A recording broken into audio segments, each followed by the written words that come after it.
ও আমার ভাইজানেরা, ও সোনার মানিকেরা, কান খুলে শুনে রেখে দিন, জেনে রেখে দিন। আল্লাহ নবী নূহ আলাইহিস সালাতু ওয়াস সালাম উজবিন অনুকে যখন পেট পূরণ খাদ্য দেওয়ার কথা বলল, সে মনের আনন্দে গিয়ে নীল নদ থেকে তক্তাগুলো তুলে এনে দিল, আল্লাহ নবী নূহের কাছে দিল। আল্লাহ নবী নূহকে দিয়ে বলছে, ও আল্লাহ পাকের নবী, আমি তোমার কথা অনুযায়ী আমি তক্তাগুলো তুলে এনে দিলাম, এবারে তুমি আমায় খেতে দাও, আমার পেট পূরণ খাদ্য দাও। ও আমার ভাইজানেরা, আল্লাহ নবী নূহ আলাইহিস সালাতু ওয়াস সালাম ওই তক্তাগুলো তুলে নেওয়ার পরে আল্লাহ নবী নূহ সেই উজবির অনুকে, যে দিনে 10 মণ করে খায়, তাকে উজবিন অনুকের মাত্র 3টে রুটি দিয়ে বলল, উজবিন অনুক, এই রুটি 3টে তুমি ভক্ষণ করে না। কি বুঝলেন? 3টে রুটি দিয়ে বলছে, তুমি এই রুটি 3টে ভক্ষণ করে নাও। উজবিন অনুক বলছে কি, যে কি আমার সঙ্গে কি চালাকি হচ্ছে নাকি? হ্যাঁ, আমি খাই দিনে 10 মণ, আর তুমি আমার দিচ্ছ 3টে রুটি। তুমি আমার বললে কেন যে পেট পূরণ খাবার দেব? তুমি কি আমার খাবার দেবে? আর যদি খাবার না দাও, তাহলে এই কাঠটা আবার ফের ওই নীল নদে ফেলে দেবে। ও আমার ভাইজানেরা, আল্লাহ নবী নূহ আলাইহিস সালাতু ওয়াস সালাম উজবিন অনুকে বলল, ও উজবিন অনুক, তুমি অত টেনশন করো না, তুমি চিন্তা করো না, তুমি ওই রুটিটা তোমার কাপড়ের মধ্যে ঢুকিয়ে নাও, কাপড়ের মধ্যে ঢুকিয়ে ওই রুটিটা তুমি একটা একটা বার করে তুমি খেতে থাকো। উজবিন অনুক আল্লাহ নবীর কথা শুনে রুটিটা জামার মধ্যে ঢুকিয়ে নিল, নিয়ে সেই রুটিটা একটা একটা করে বার করতে লাগলো। আল্লাহ নবী নূহ বলল, তুমি যখন রুটিটা খাবে, আল্লাহর নাম নিয়ে বিসমিল্লাহ বলে খাওয়া শুরু করবে। উজবিন অনুক আল্লাহ নবীর কথা শুনে উজবিন অনুক একটা একটা রুটি বার করে আল্লাহর নাম নিয়ে খাওয়া শুরু করলো। দেখতে পাওয়া গেল একটা একটা করে রুটি বার করতে করতে, একটা রুটি নয়, দুটো রুটি নয়, 100টা রুটি নয়, 200টা রুটি নয়, উজবিন অনুক একটা একটা করে 1200 রুটি খেয়ে ফেলেছিল। বলুন সুবহানাল্লাহ। কটা রুটি? 1200 রুটি খেয়ে ফেললো।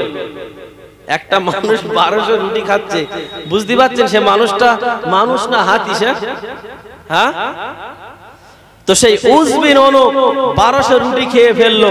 খেয়ে ফেলে বলছে, ও আল্লাহর নবী নূহ, আমার পেট পুরো ভরে গেছে, অনেক দিন পরে আমি এই পেট পূরণ খাদ্য আজকে খেলাম, আমি তোমার উপরে খুব খুশি। উজবিন অনুককে বলছে, তুমি দেখো তো দেখি রুটি কি শেষ হয়ে গেছে না রুটি আছে? ও আমার ভাইজানেরা, ও সোনার মানিকেরা, কান খুলে শুনে রেখে দিন, জেনে রেখে দিন।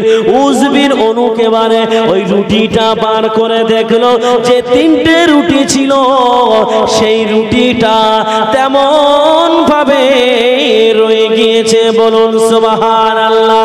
ও আমার ভাইজানেরা, উজবিন অনুক আল্লাহ নবী নূহকে বলল, ও আল্লাহ পাকের নবী নূহ, আমি তোমার আজকে একটা কথা বলি, যদি কখনো কোনো কাজের প্রয়োজন হয়, তুমি আমাকে ডাক দেবে, আমি তোমার কাজ খুশি মনে করে দেব। বলুন সুবহানাল্লাহ।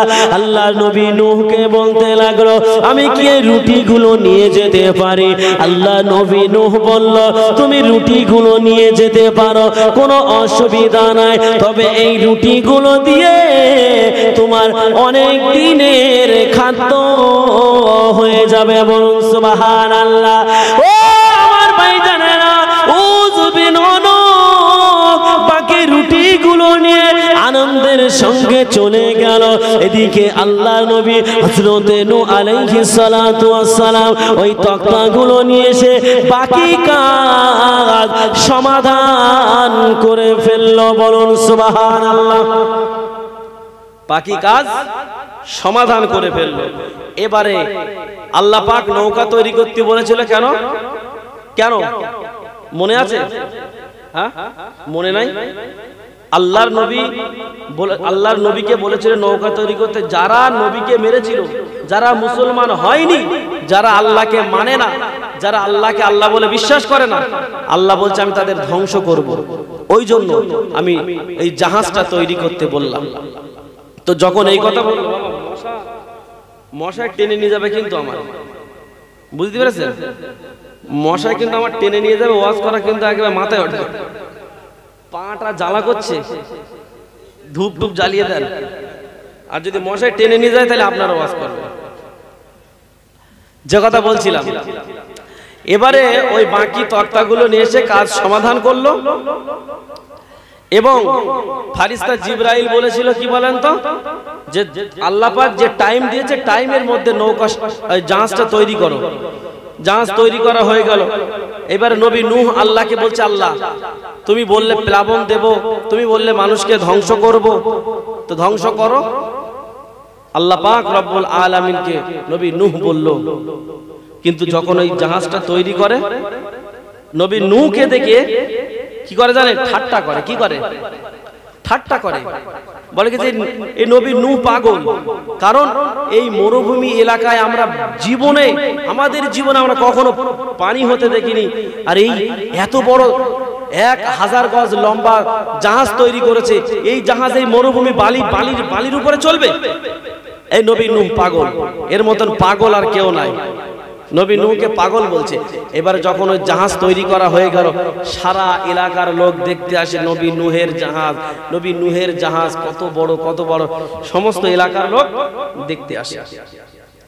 ও আমার ভাইজানেরা, ও সোনার মানিকেরা, কান খুলে শুনে রেখে দিন, জেনে রেখে দিন।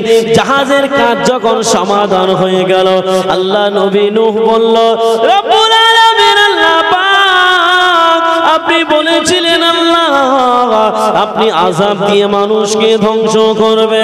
আল্লাহ পাক রব্বুল আলামিন নবী নূহের কথার কোনো জবাব দিলেন না। ও সোনার মানিকেরা, নবী নূহ এমন করে করে বেশ কয়েকদিন হয়ে গেল, বেশ কিছুদিন হয়ে গেল, দেখতে পাওয়া গেল বাবা নবী নূহ বেশ কিছুদিন পর হঠাৎ করে একদিন রাত্রিতে শয়তানেরা নবী নূহের জাহাজে টয়লেট করে ভরিয়ে দিয়েছে। কি করেছে? নবী নূহের জাহাজে টয়লেট করেছে। কি গো, জাহাজটা তৈরি করতে বলেছিল কে? আল্লাহ পাক বলেছিল। তো সেই জাহাজটাই টয়লেট করেছে। আল্লাহ কি রেগে যাবে না? মানে কি, মানে খুশি হবে? রেগে যাবে না? তা তো, কারণ আল্লাহ পাক নিজে বানাতে বলেছে। আর সেখানে বেঈমান বেদিনেরা বলছে নবী নূহ তো পাগল, এই নৌকা তো, এই জাহাজ তো চলবে না, সুতরাং আমরা এই জাহাজে পায়খানা করে দিলাম। এইটা হলো আমাদের প্রস্রাব পায়খানা করার জায়গা। ও আমার ভাইজানেরা, কান খুলে শুনে রেখে দিন, জেনে রেখে দিন। আল্লাহ নবী নূহ আলাইহিস সালাতু ওয়াস সালাম হঠাৎ করে একদিন এসে দেখে জাহাজের ভিতরে প্রস্রাব পায়খানা করে ভর্তি করে দিয়েছে। নবী নূহ তো সহ্য করতে পারল না, আল্লাহ রাব্বুল আলামিনকে দোয়া করলো, ও রাব্বুল আলামিন আল্লাহ পাক আমি কি করব আমি বুঝতে পারছি না। আল্লাহ পাক আপনি এর একটা ব্যবস্থা করুন। ও আমার ভাইজানেরা, নবী নূহ আলাইহিস সালাতু ওয়াস সালাম আল্লাহ রাব্বুল আলামিনের কাছে দোয়া করলো। হযরতে নবী নূহ মাঝে মাঝে আসে আর দূর থেকে দাঁড়িয়ে দেখে যায় ওই জাহাজের ভিতরে প্রস্রাব পায়খানা করে ভরে দিয়েছে। আল্লাহ নবী নূহের মনে ব্যথা বেদনা নিয়ে ফিরে যায়। বেঈমান বেদিনেরা তারা নবী নূহের জাহাজে একজন দুজন করে করে দেখতে পাওয়া গেল বাবা ওই জাহাজটায় পুরোপুরি প্রস্রাব পায়খানায় জাহাজ ভর্তি হয়ে গেছে। কি ভর্তি হয়ে গেছে? প্রস্রাব পায়খানা এত করেছে শয়তানেরা নিজেরা তো করেছে, আবার ফের মানুষকে ডেকে এনেছে যে নবীর নূহের জাহাজে প্রস্রাব পায়খানা করে দাও। ওর জাহাজে ওটা হলো টয়লেট করার জায়গা। কত বড় বদমাইশ না হলে এরকম কাজ করতে পারে?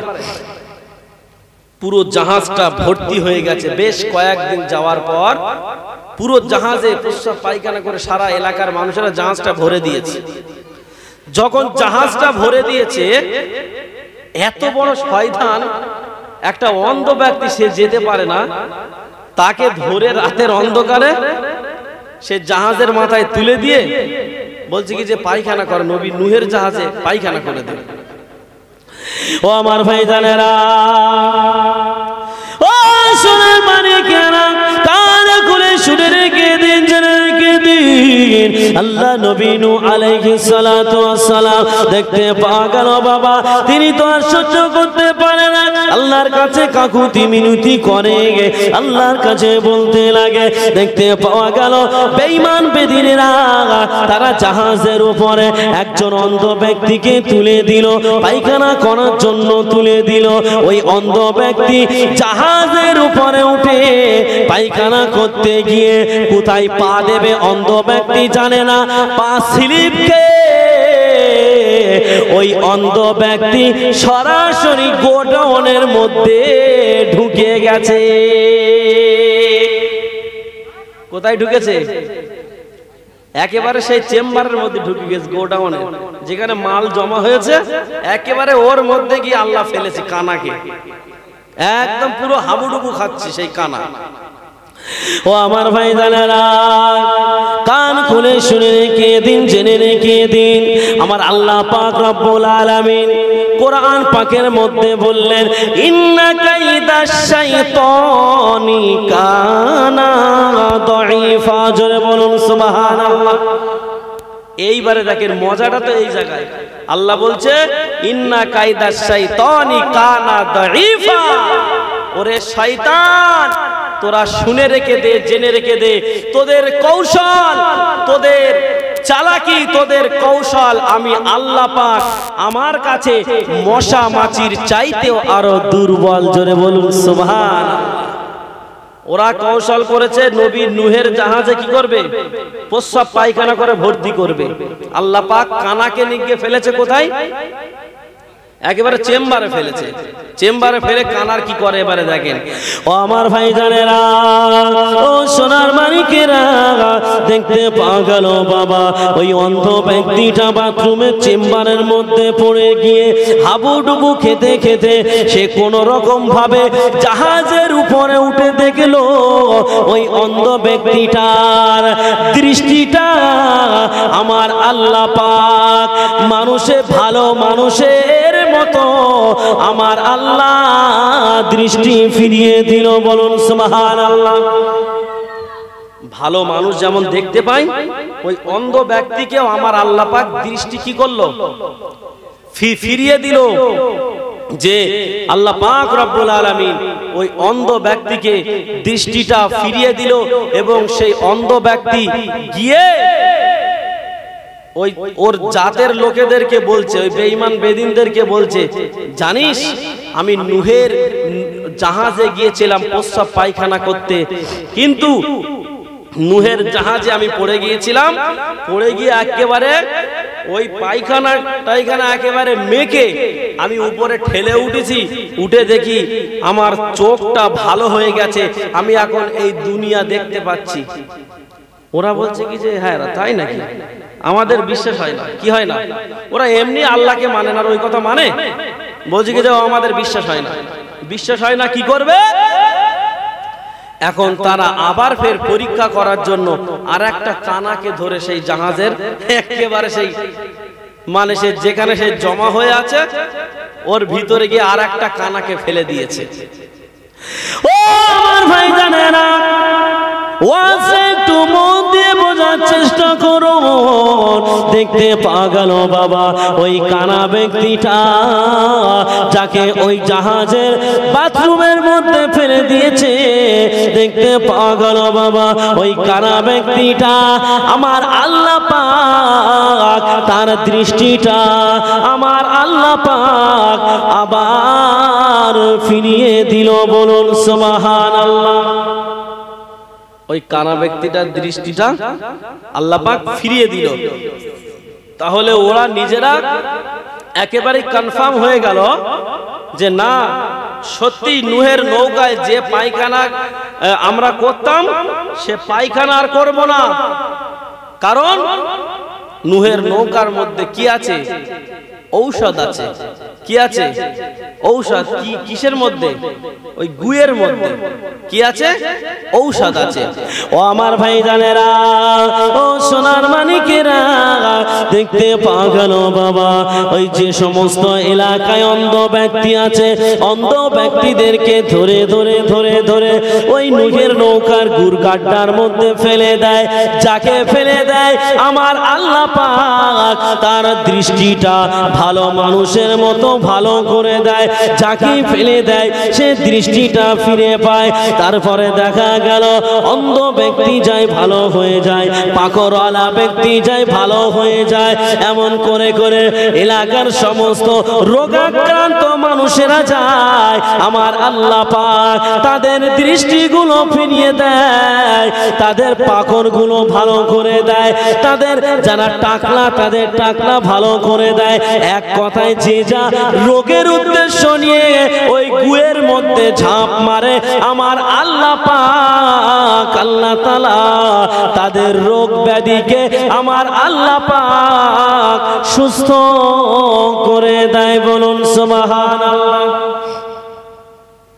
কিছু বুঝতে পারছেন? কে করছে? কে করছে? আল্লাহ পাক করছে। কারণ আল্লাহ কি বলল? ইন্না কায়দা শাইতানি কানা দাঈফা। ওরে শয়তান, তোদের কৌশল আমি আল্লাহ আমার কাছে মশা মাছির চাইতেও আরো দুর্বল দুর্বল দুর্বল। আল্লাহ বলছে তোরা প্রস্রাব পায়খানা করেছিস না, আমি আল্লাহ তোদের ওই গুয়ের মধ্যে নাকানে চোবানি খাওয়াবো এবং তোদের দিয়েই আমি আল্লাহ পাক পুরো জাহাজটাই পরিষ্কার করিয়ে নেব। বলুন। ও আমার ভাই জানেরা, ও সোনার মানিকেরা, দেখতে পাওয়া গেল তামাম এলাকায় খবর হয়ে গেল নূহের নৌকায় যে ঢাপ দেবে যার যার রোগ হোক না কেন আল্লাহ পাক তার রোগ সুস্থ করে দেবে।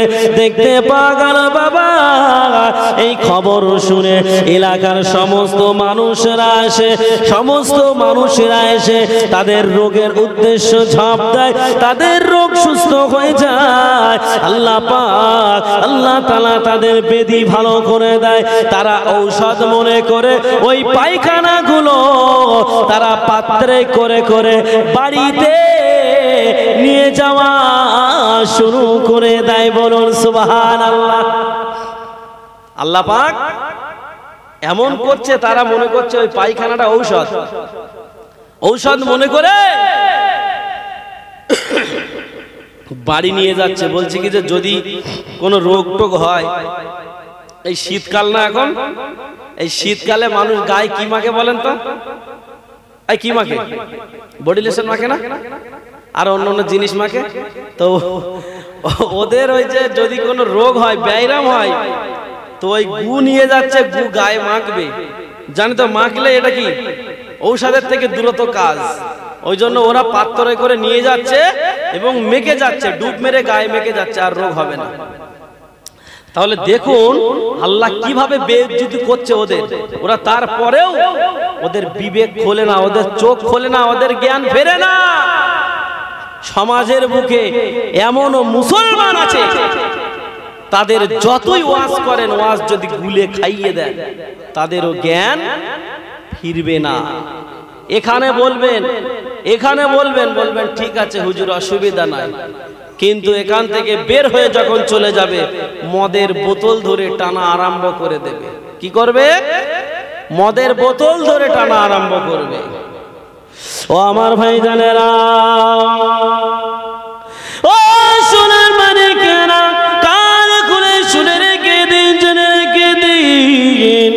আল্লাহ পাক আল্লাহ তাআলা বেঈমানদেরকে কেমন করে শায়েস্তা করছে এবারে দেখুন। তামাম এলাকাবাসীর লোকেরা এসে ওই পায়খানাগুলো গায়ে মেখে যায় আর পাত্রে করে নিয়ে যায়। বিভিন্ন এলাকায় দেশ বিদেশে খবর হয়ে গেল, সমস্ত এলাকার মানুষেরা ছুটে ছুটে আসে। এক সপ্তাহ যেতে না যেতে গোটা জাহাজের পায়খানা পরিষ্কার হয়ে গেল। বলুন সুবহানাল্লাহ। ও আমার ভাইজানেরা, এবারে দেখা গেল বাবা দূর দূরান্ত থেকে যে সমস্ত মানুষেরা আসে তারা এসে দেখে আর পায়খানা তো নাই। আমরা এখন কি নিয়ে যাব, আমরা কি নিয়ে গেলে রোগ ভালো হবে? দেখা গেল বাবা ওই জাহাজটা যদি কেউ জাহাজের পায়খানাগুলো পানি দিয়ে ধুয়ে ধুয়ে মেজে মেজে মেজে মেজে যদি কেউ গায়ে মাখে, আমার আল্লাহ পাক সেই ব্যক্তিকে সুস্থ করে দেয়। বলুন সুবহানাল্লাহ। দেখতে পাওয়া গেল বাবা দেশ বিদেশ থেকে যখন লোক আসে দেখে প্রস্রাব পায়খানা তো নয়, কিন্তু যতটুকু তাতে লেগে আছে ওইগুলো মেজে ধুয়ে নিলেও রোগ ভালো হয়ে যাচ্ছে। ও আমার ভাইজানেরা, তাদের মধ্যে প্রতিযোগিতা হলো যে যা পারবে ওই জাহাজটা মেজে ঘষে সাফ সুতরা করে ওই পানিটাও নিয়ে যাবে।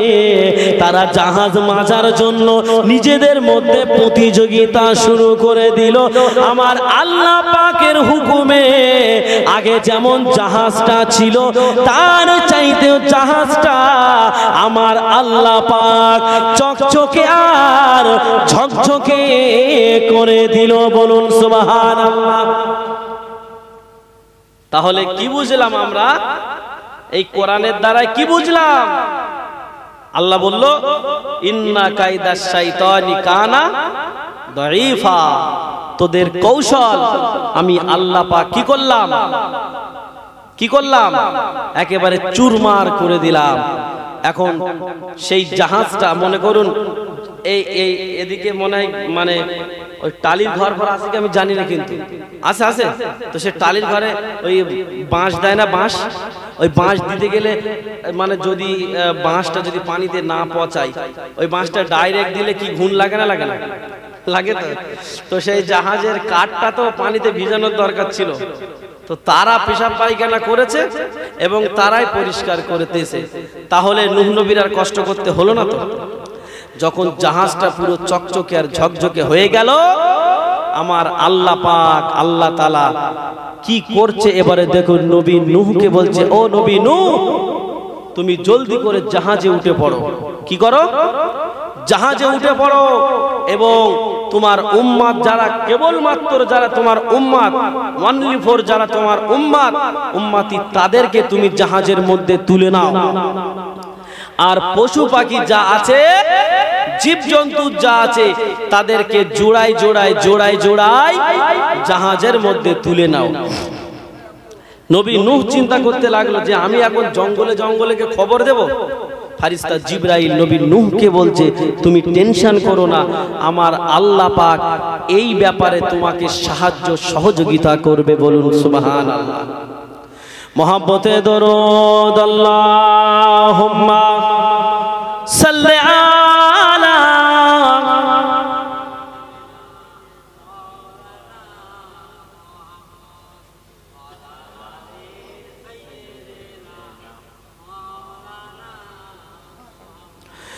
কোরআনে এত নবীজির শান, কোরআনে এত নবীজির শান মুনাফিক দেখে না।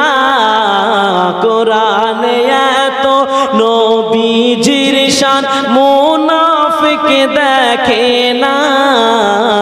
ঈমানদার দিওয়ানা যেতে চায় মদিনা। ঈমানদার দিওয়ানা যেতে চায় মদিনা। রওজা জিয়ারত করতে যে জন যাইবে মদিনা সাফায়াত করবেন দয়ার নবীজি হাদিসে ঘোষণা রওজা জিয়ারত করতে যে জন যাইবে মদিনা সাফায়াত করবেন দয়ার নবীজি হাদিসে ঘোষণা তাই তো আসে তাই তো আশিক তৌফিক হলে তাই তো আশিক তৌফিক হলে দেরি আর করে না ইমানদার দিওয়ানা যেতে চাই মদিনা ইমানদার দিওয়ানা যেতে চাই মদিনা সাক্কা কামারা সিরাজ মনিরা কোরআনে ঘোষণা আকাশের চাঁদ ডাক দেয় নবীজি জমিনে আসনা সাক্কা কামারা সিরাজ মনিরা কোরআনে ঘোষণা আকাশের চাঁদ ডাক দেয় নবীজি জমিনে আসনা নবীর ডাকে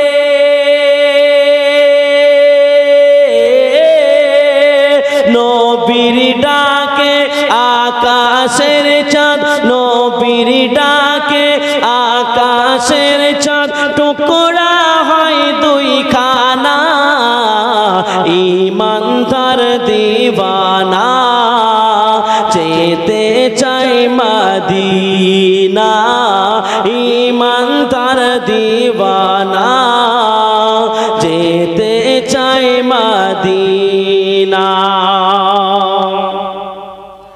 খাইবারের প্রান্তে আলীর কোলে নবী সাইয়েদনা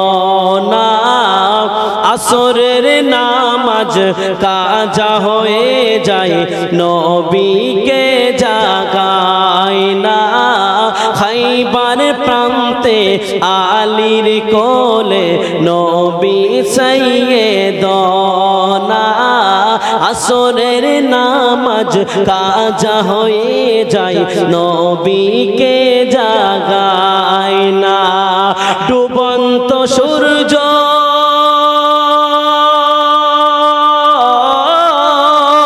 ডুবন্ত সূর্য ডাক দিয়ে কয় নবী ডুবন্ত সূর্য ডাক দিয়ে কয় নবী আলী নামাজ পড়ো না ইমানদার দিওয়ানা যেতে চাই মদিনা ইমানদার দিওয়ানা যেতে চাই মদিনা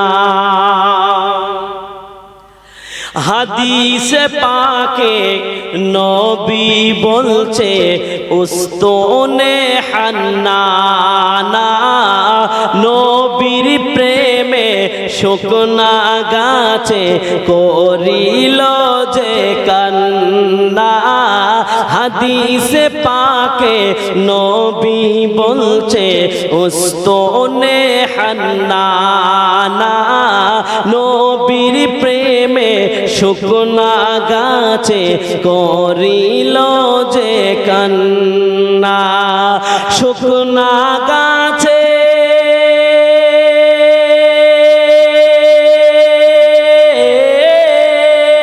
শুকনা গাছে নবী চিনল শুকনা গাছে নবী চিনল মুনাফিক চিনল না ইমানদার দিওয়ানা যেতে চাই মদিনা ইমানদার দিওয়ানা যেতে চাই মদিনা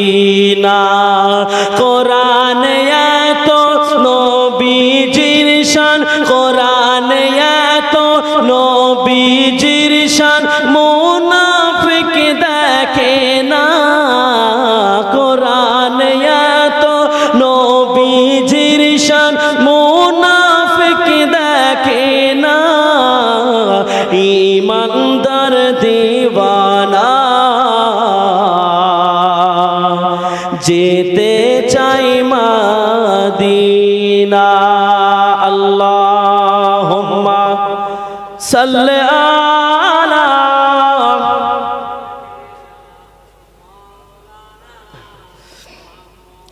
ওয়া আলা আলি সাইয়্যিদিনা। কি গো ওয়াজ ভালো লাগছে না বন্ধ করে দেবো? ভালো লাগছে তো? কার কার ভালো লাগছে না একটু হাত উঁচু করেন। ভালো লাগছে না বলেছি, কি শুনছেন? আচ্ছা কার কার ভালো লাগছে হাত তোলেন। নারায়ে তাকবীর, আর একটু ঝেড়ে মারেন। নারায়ে তাকবীর, নারায়ে তাকবীর। খেয়াল করতে হবে কথা, বক্তা কি বলছে। শুধু বক্তা যদি বলে সুবহানাল্লাহ, যেমন বললো, আমি কি বললাম যে আল্লাহর নবী নূহকে মেরে গলায় দড়ি দিয়ে টানতে টানতে মাঠে গিয়ে ফেলে দিল, বলছে সুবহানাল্লাহ। এই এখানকার কথা বলেছে না বলেনি? তাহলে কথার মধ্যে কি বলছে সেই কথাটাকে শুনতে হবে। আমি আপনাদের বললাম কার কার ভালো লাগছে না হাত তোলেন, তা একেবারে 4 হাত পা তুলে দিলে যে ভালো লাগছে না। আগে হুজুর কি বলছে সেটা শুনতে হবে, তো বুঝতে হবে। আমাদের শিক্ষকরা না এমন করে করে আমাদেরকে ট্রাই করতো মাঝে মাঝে, যে দেখি ওদের পড়ার দিকে ধ্যান, মন কান আছে কি না।